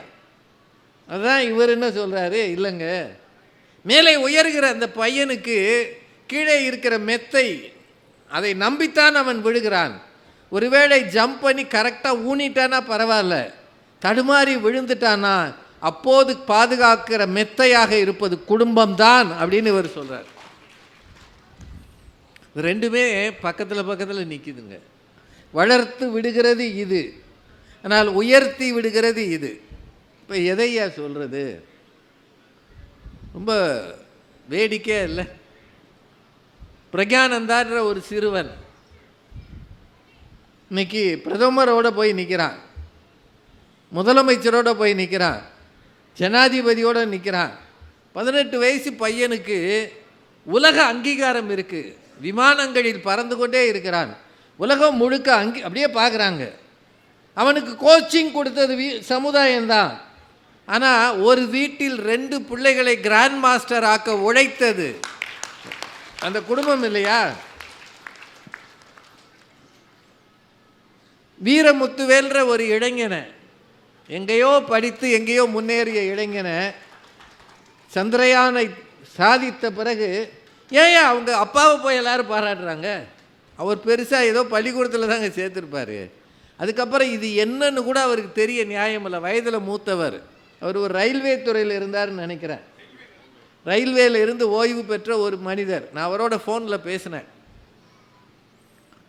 அவருக்கு இந்த பாராட்டுகளை வாங்குகிற அளவு கூட அதை விம்முகிறார். ஆனால் ஏன் அத்தனை பேர் அவரை போய் பாராட்டுறீங்க? நாம் என்ன நினைக்கிறோம் மறைமுகமாக? இந்த பையன் எங்கே உயர்ந்தாலும் அதற்கு பொறுப்பானவர் தந்தை தான் என்று இதன் மூலம் அங்கீகரிக்கிறோமா இல்லையா? உண்மையா இல்லையாங்க? ஒரு பிள்ளைக்கு உயர்வதற்கான களம் அமைப்பது சமூகம். அவனை உயர்த்தி பார்த்து அழகு பார்ப்பது சமூகம். இப்போ இவரே ஆசிரியராக இருக்கார். கவிதா சொன்னாங்க, 40 பிள்ளைகளும் என்னோட பிள்ளைகள்னு நம்பித்தான் சொல்லி கொடுக்குறேன். நாங்கள் அந்த 40 பிள்ளைகளும் 100க்கு 100 வாங்கிட்டாங்கன்னா சந்தோஷப்படுறது யார்? இவர் தான். உடனே இவங்க ஸ்கூலில் இவரை கூப்பிட்டு ஒரு ஷீல்டு கொடுப்பாங்க. 40 பிள்ளைகளை படிக்க வைத்த நல்லாசிரியரே வருக, நாயகனே வருக. ஆனால் 40ல் 1 தோத்து போச்சுன்னு வைங்க சார், பட்டிமன்றமே போனீங்கன்னா எவன் படிப்பான்?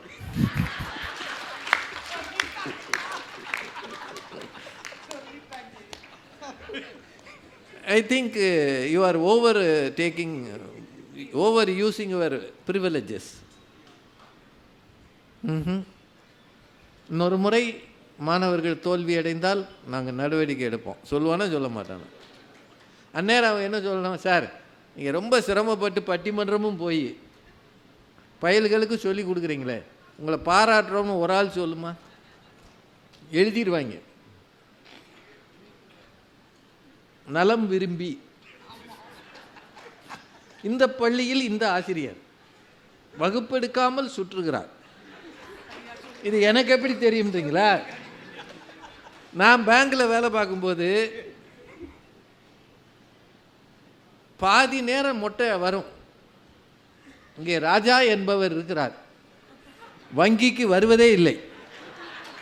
நான் அவரை வங்கியில் பார்த்ததை விட டிவியில் பார்த்ததான் அதிகம். போதா குறைக்கு இப்போ நடிக்கவும் போய்விட்டார். இவர் மீது நடவடிக்கை எடுக்கும்படி தாழ்மையுடன் கேட்டுக்கொள்கிறேன்னு எங்கள் ரீஜனல் மேனேஜருக்கு லெட்டர் போடுவாங்க. இப்போ நம்ம என்ன நினைக்கிறோம், சமுதாயம் நம்மளை வளர்த்து விடுது. இது எவ்வளவு உண்மை இருக்கிறதோ அவ்வளவு இடைஞ்சலும் இருக்கிறது. இருக்கா இல்லையா? நான் சொல்கிறது நேர்மையாக யோசிங்க. ஆமாங்க, எரிவான். நான் ஒரு நாள் சனிக்கிழமை இதெல்லாம் நடந்தது. ஒரு சனிக்கிழமை, அப்போல்லாம் 2 மணி வரைக்கும் பேங்க் இருக்கும் சனிக்கிழமை. இப்போல்லாம் ஃபுல் டே இருக்குது அல்லது லீவு இருக்குது. 1:30 மணிக்கு ஒரு ஆள் வந்தார், பேங்க்கு மூடியாச்சு, பணம் எடுக்கணும்னு வந்தாருங்க. இப்போ நான் சொன்னேன் 12 மணிக்கெல்லாம் முடிஞ்சிருங்க, 1:30க்கு பணம் எடுக்க முடியாது, காலையில் வாங்க, 10 மணிக்கு நானே சொல்லி வாங்கி தரேன் அப்படின்னு அவருக்கு ரொம்ப பணிவாக கூப்பிட்டு உட்கார வச்சு பேசி அனுப்புனாங்க. அவர் அன்னைக்கே ஒரு பைய கையில் லெட்ரு எழுதி மெட்ராஸுக்கு அனுப்பிட்டார். 900 ரூபா செலவு பண்ணிட்டார். என் மேலே கம்ப்ளைண்ட் கொடுத்துருக்காருயா. நான் தான் கூப்பிட்டு உட்கார வச்சு, இது சத்தியமாக நடந்தது. எனக்கு அதை பார்த்துட்டு அழுகையே வந்துருச்சு. வந்தவரை மரியாதையை பேசி அனுப்புனதுக்கு கம்ப்ளைண்ட்டு அப்படின்னா அவர் நல்ல மனுஷன் தான், என் கூட பழகுன ஆள் தான்யா. சமூகம் எப்போ ஒருத்தனை எப்படி பார்க்கும்? புகழ்கிற சமூகம் இகழ்வதற்கும் தயாராக இருக்கிறது என்பதை மறந்து விடாதீர்கள். இந்த ஊரில் நீதி நியாயம் பேச ஆட்கள் இல்லை. இது தவறு என்று கண்டிக்க ஆட்கள் இல்லை. தவறுகளை சுட்டி காட்ட பயந்து கொண்டிருக்கிற சமூகமாக நாம் இருக்கிறோம். இதுதான் உண்மை. இளைஞன் செய்கிற தவறுகளை யாராவது கண்டிக்க முடியுமா? பஸ்ஸில் கலவரம் பண்ணுறான். சென்னையிலலாம் பார்த்தீங்கன்னா பஸ் டே, சில பேர் ட்ரெயினில் அருவாளோட ஓட்டிகிட்டு போகிறான். அவனையெல்லாம் யாராவது ஒரு பொதுவில் இருக்கிறவங்க சொல்ல முடியுமா? இந்த காலேஜில் அங்கேருந்து என்ன சொல்கிறாங்க? காலேஜில் என்ன சொல்கிறாங்க? கடைசியாக காலேஜை விடுங்க, அவங்களெல்லாம் கைது பண்ணி கொண்டு போய் போலீஸ் ஸ்டேஷனில் வச்சா இன்ஸ்பெக்டர் யாரை கூப்பிட்றாரு? ஹெட்மாஸ்டரையா கூப்பிட்றாரு? இல்லை காலேஜ் பிரின்ஸிபலை கூப்பிட்றாரா? உங்கள் அப்பா அம்மாவை கூப்பிட்டுவாங்க. அவங்க வந்து கையை கட்டி நிற்கிறாங்க. யா மன்னிச்சிருங்க ஐயா, கேஸ் போட்டுறாதீங்க, அவன் படிப்பு கெட்டு போயிரும்யா. ஏன் உங்கள் காலில் விழுகிறேன்யா, என் பரம்பரையில் யாருமே போலீஸ் ஸ்டேஷன் வந்ததில்லையா, சேர்வாரோடு சேர்ந்து கெட்டு போயிட்டான்யா, ரொம்ப நல்லவன்யா, வீட்டில் கஷ்டப்பட்டு நான் இவனை படிக்க வைக்கிறேன்யா. ஐயா தனியார் கம்பெனியில் வேலை பார்க்குறேன்யா, 12 மணி நேரம் வேலை பார்க்குறேன்யா, நொந்து போய் 10,000 20,000 சம்பாதிச்சு இவனை படிக்க வைக்கிறையா. ஒரு தடவை மன்னிச்சு விட்டுருங்கன்னு காலில் விழுகிறது அப்பாவா சமுதாயமா?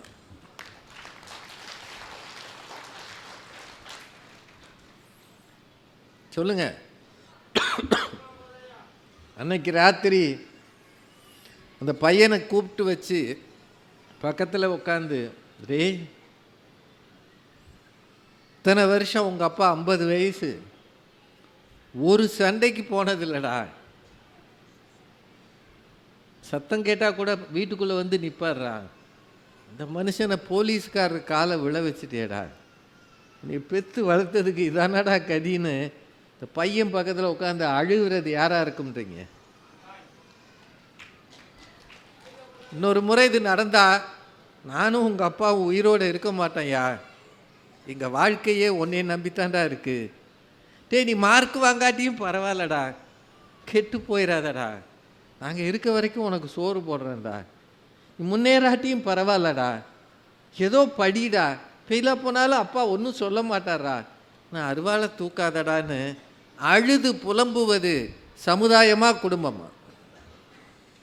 சொல்லுங்க. எனக்கு சட்டை வாங்க நான் வேகமாக போகிறேன்னா, தீபாவளி பொங்கலுக்கு என் பிள்ளைக்கு சட்டை வாங்க வேகமாக போகிறேன்னா, எனக்கு 100 ரூபா 150 ரூபாய்க்கு செருப்பு வாங்கினா என் பிள்ளைக்கு 2000 ரூபாய்க்கு ஷூ வாங்கி கொடுத்தா தான் அவன் கம்பீரமாக நடப்பான்னு ஒவ்வொரு தகப்பனும் நினைக்கிறானா இல்லையா? சார், இந்த சமுதாயம் களம் அமைத்து கொடுக்கிறது. இந்த களத்தில் ரெண்டும் இருக்கிறது. முன்னேறுவதற்கான படிக்கட்டுகளும் இருக்கிறது, புதை குழியும் இருக்கிறது. சில பிள்ளைகள் முன்னேறுகிறார்கள், சில பிள்ளைகள் வீழ்ந்து போகிறார்கள். ஒரே ஒரு விஷயத்தை யோசிச்சு பாருங்க. தெருவில் தவறுகள் செய்கிறவர்கள், குற்றச் செயல்கள் புரிகிறவர்கள், அவர்களை பற்றிய சர்வே எடுத்தீங்கன்னா எல்லார்ட்டையும் ஒரே ஒரு விஷயந்தான் இருக்கும். அவர்களின் குடும்ப பின்னணி சரியில்லாமல் இருக்கும். பெற்றோர்கள் பிரிந்திருப்பார்கள் அல்லது பெற்றோர்கள் இல்லாத பிள்ளைகளாக இருப்பார்கள் என்பதுதான் உண்மை. அவர்கள்தான் குற்றச் செயல்கள் புரிகிறார்கள் என்பதுதான் சர்வேயில் சொல்கிற ரெக்கார்ட். அப்படின்னா அந்த சமூகம் வளர்த்து விடும்போதே நல்ல திசையிலும் வளர்க்கிறது, ரவுடிகளாகவும் வளர்க்கிறது. ஆனால் குடும்பம்தான் என் பிள்ளை ஒழுக்கமானவனாக, உயர்ந்த சிந்தனையாளனாக, மேலே மேலே போகிறவனாக, முன்னேறுகிறவனாக இருக்க வேண்டும் என்று ஆசைப்படுகிறது. வளர்க்க முடியவில்லை என்றாலும் அழுகிறது. எல்லாத்தையும் விட தோற்று போய் வருகிற பிள்ளைக்கு தோள் கொடுப்பது சமுதாயம் அல்ல, குடும்பம் மட்டும்தான். தோல்வியில் துவண்டு விடாதேடா, அப்பா இருக்கிறான்டா, இன்னும் 5 வருஷம் இருக்குடா ரிட்டையர்மெண்ட்டுக்கு, இல்லாட்டி பென்ஷனாவது வரும்டா, ஒருவேளை கஞ்சியாவது அப்பா தர்றேன்டா. தோல்வி தானடா, நான் பார்க்காததாடா. நம்ம சொந்தக்காரங்க எவனும் நம்மளை அங்கீகரிக்கலடா. நான் ஏதோ ஒரு கிளர்க்கு வேலை பார்த்து இந்த அளவுக்கு வந்துட்டேன், ஒரு வீட்டை கட்டிகிட்டு இருக்கேன், நான் இல்லாட்டி இந்த வீடு உனக்கு இருக்கும்டா, பொழைச்சிக்குவடான்னு அவனுக்காக பிரார்த்தனை செய்வது, அவனுக்காக பரிந்து பேசுவது, சமூகம் தருகிற வாய்ப்புகளை விட குடும்பம் தருகிற ஆறுதல் இருக்கு இல்லையா, அதுதான் தோல்வியுற்ற பிள்ளைகளுக்கும் தன்னம்பிக்கையும் தைரியமும் தருகிறது. ரொம்ப நெருக்கடியான தலைப்பு. இது இல்லாமல் இது இல்லை, இது இல்லாமல் இது இல்லை. பல குடும்பங்கள் சேர்ந்தது தான் சமூகம். ஆனால் சமூகத்துக்கு ஒரு தனி பொறுப்பு இல்லை, ஒரு தனி அக்கறை இல்லை, பாதிப்பும் இல்லை. 1000 பேர் அடிபட்டான்னா 1000 பேர் தானா அப்படின்னு சமூகம் பார்க்கும், என் பிள்ளையா என்று குடும்பம் பார்க்கும். அப்படின்னா குடும்பம்தான் என்னை பொறுத்தவரை. உங்கள் குடும்பத்தை, கட்டுமானத்தை நெருக்கமாக்குங்கள். பிள்ளைகள் மீது உங்கள் கவலைகளையும் கவனத்தையும் வையுங்கள். நீங்கள் உயர்வதை விட உங்கள் பிள்ளைகள் உயர வேண்டும் என்று தம்மின் தம்மக்கள் அறிவுடைமை என்று யோசித்து பாருங்கள்.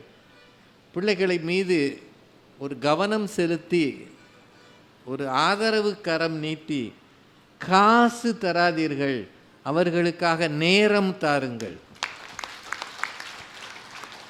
அப்படி இருந்தால் சமூகம் ஒருவேளை விஷ வித்துக்களை விதைத்தாலும், பாச வலைகளை நீட்டி அவர்களை இழுத்தாலும், உங்கள் பிள்ளைகள் ஒரு நாளும் கெட்டு போக மாட்டார்கள். முன்னேற்ற பாதையில் தான் அவர்கள் அடியெடுத்து வைப்பார்கள் என்று நான் நம்புகிறேன். சமூகம் தன்னுடைய உயரங்களை அவர்களுக்கு தயார் செய்யட்டும். ஆனால் அதற்கு தகுதியானவர்களாக அவர்களை கொண்டு போய் நிறுத்தி, பிரக்ஞானந்தாவின் தாய் பட்ட பாடுகளை பார்க்கும்போது குடும்பம்தான் அவர்களுக்கு முன்னேற்றத்திற்கு பெரிதும் துணை செய்கிறது என்று சொல்லி, இதை அங்கீகரிக்கிற உங்களுக்கு நன்றி சொல்லி வணங்கி விடைபெறுகிறேன். நன்றி, வணக்கம். இந்த தகவல் உங்களுக்கு பிடிச்சிருந்தா லைக் பண்ணுங்க, உங்க ஃப்ரெண்ட்ஸுக்கு ஷேர் பண்ணுங்க, மறக்காம எங்க சேனலுக்கு சப்ஸ்கிரைப் பண்ணுங்க.